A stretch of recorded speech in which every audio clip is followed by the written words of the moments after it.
Okay, breaking news. Kofi Adoma, yanko yanim. Jerry, now we share and speculations about with reshuffle say ministers no ebi you more every ho ebi so ho ye de more echo emia ahodo.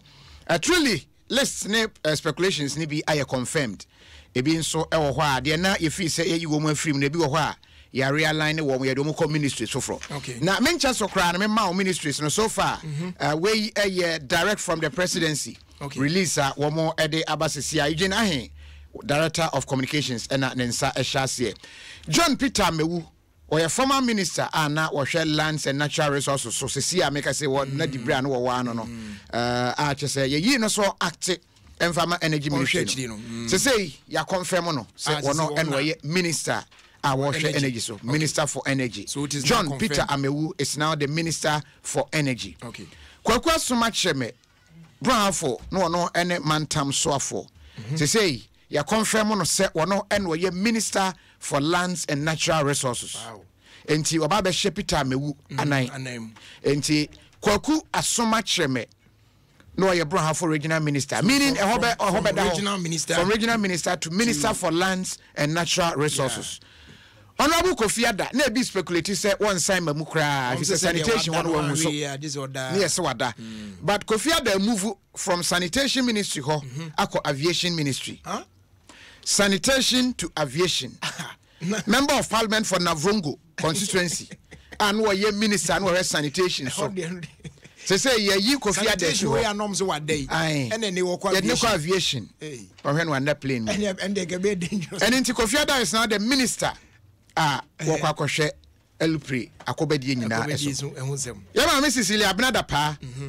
When and we aviation ho.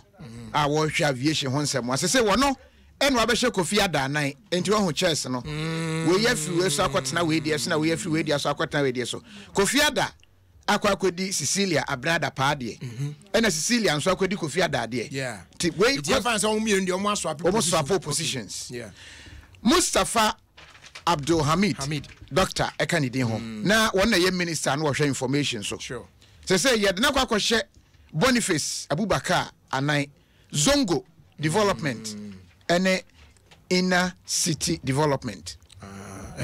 Tabre Dr. Mustafa Hamid, minister for inner city and Zongo development. Kwaku, when you kwaku. Honorable Kwajo upon Kroma, member of parliament of Francia Idebi. Sure. Now we are deputy minister information. You say why minister for information designate. You say Ankasa we free deputy no ehuri abanenim baako. Solid. And inti Kwajo upon Kroma and as you say omampania pa no say wo ye osofo a obehwe information so. Honorable Cynthia Morrison, wono Aguna West na wo ye mrahwedwani ewo. You say wono no obehwe maame ya say ne de no so far list ma hwehwe mu a yamobonko gender, children and social protection. So when you say near my Tiko Jaba Nane, say you have a new person and one ministerial listening.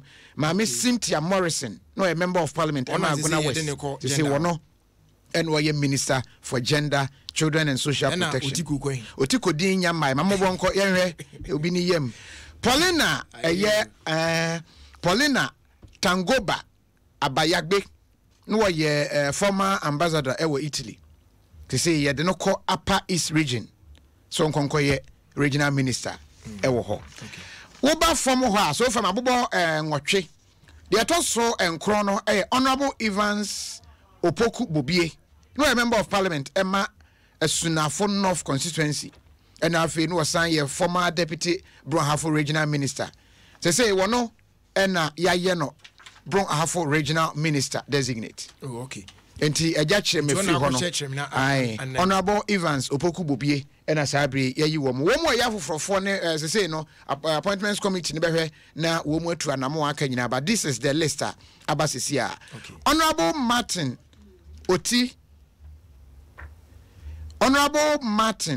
Oti Jako a member of parliament Ematachima North say wababa deputy Bron Ahafo regional minister designate. Deputy Bronhafo regional minister designate. Honorable Boniface Sadiq Abubakar, no a member of parliament, Emma Madina constituency, and one answer na Zongo development, any inner city no so. say why Minister of State or Office of the Vice President ti yed no ko omampani abedi akire atenaye ti wako presidency ho ti we free zongo development hono abeye Minister of State.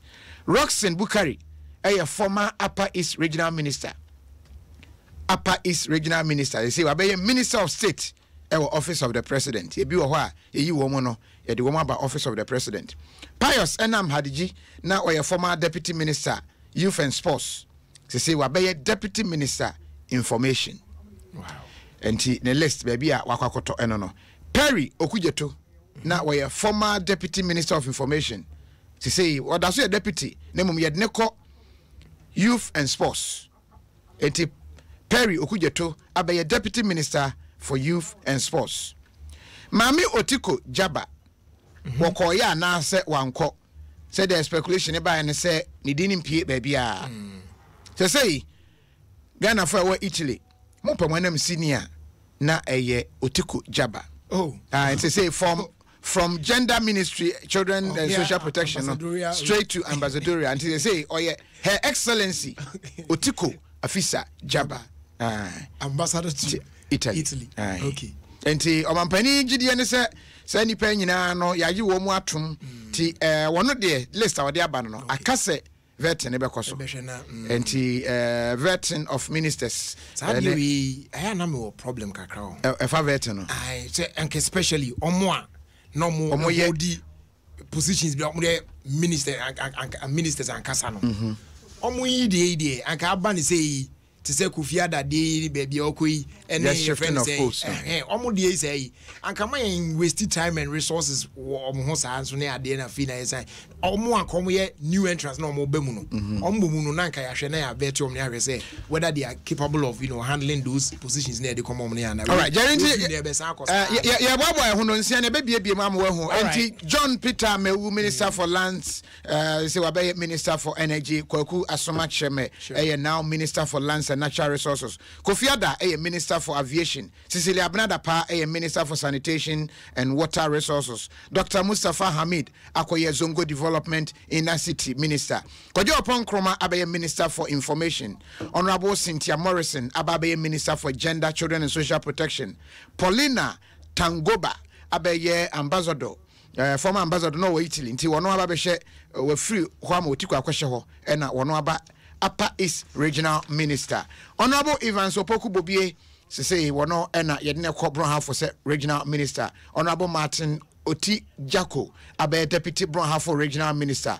Boniface Sadiq Abubakar Atnayem Vice President, Wabe Minister of State at the Office of the Vice President. Roxanne Bukari, former Upper East Regional Minister, now Minister of State, Office of the President, and a Pius Hajiji.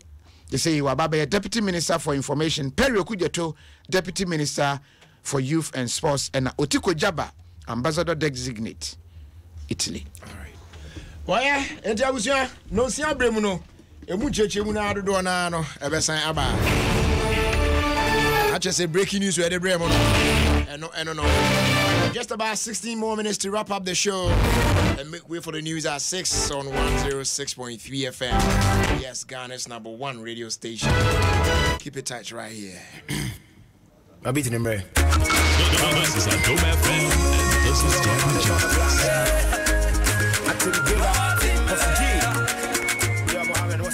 I see you so next week. Sweet